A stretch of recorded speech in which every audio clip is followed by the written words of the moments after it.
नमस्कार मित्रांनो, आज आपण गुरुनाथ सामंत यांच्या निवडक कविता हे जे काही नवीन सदर सुरू केलं आहे आपण अबलक एंटरटेनमेंटवर आपल्या यूट्यूब चॅनलवर, तर या अंतर्गत आज आपण गुरुनाथ सामंत यांची दुसरी कविता ऐकणार आहोत. म्हणजे मी वाचून दाखवतोय, तुम्ही ऐकणार आहात. कवितेचं शीर्षक आहे सोयरसुतक. स्वतःलाच चघळण्याचे दिवस आले आता. झाकल्या मुठी उघडूनही फारसा फरक पडणार नाही आता. इंद्रियांची लांबी रुंदी निश्चित झाली आता. दाढी केस या पलीकडे फार काही वाढणार नाही आता. आपल्याही आयुष्यात कोणी आले, काही गेले, वर्तमानपत्रात कोणी मेले.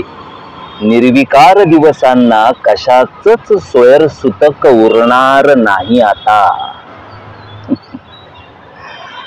स्वतःला झाकूनच घरदार सताड उघडलंय. आता फरशीनही आल्या गेल्या पावलांचं सोयरसुतक पुसून लख्ख असावं. हसू नये, बोलू नये, गुपचूप राहावं. अशी सोयरसुतक ही कविता आहे गुरुनाथ सामंत यांची. तुम्हाला गुरुनाथ सामंतांच्या कविता कशा वाटतायत ते मला कमेंट बॉक्समध्ये कळवा, लिहा तिथे.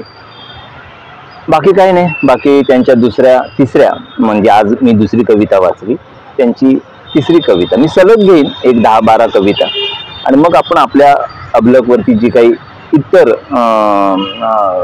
सेगमेंट्स आहेत त्यांच्यावर आपण परत जाऊ.